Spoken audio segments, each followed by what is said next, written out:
Ako magkakaanak talaga ako sa totoo lang ha. Siguro 6 minutes ko lang makikipag-banding dun sa anak ko. Pagtapos ng 6 minutes, bababa ako na. Tapos mag-work na ako ulit. Hindi ako titimpla ng mga gatas niya. Hindi ko trabaho yun eh. Para sa akin, tol, kunya rin, napagtimpla ako ng gatas. Nag-fail yung nanay niya. Parang ganun sa akin yun eh. What? May point. Napagtimpla mo. Hindi ko trabaho to ha. Trabaho ko, secure yung future niya eh. Pag titimplahin mo ako ng gatas dito.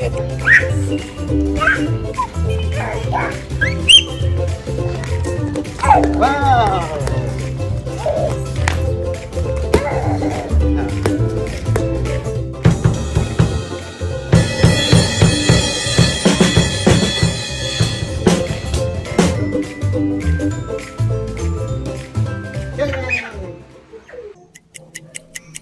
Oops!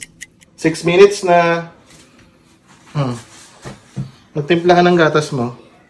Hindi ko na trabaho yan. Patimpla mo yan sa nanay mo ha. Hindi ko trabaho yan.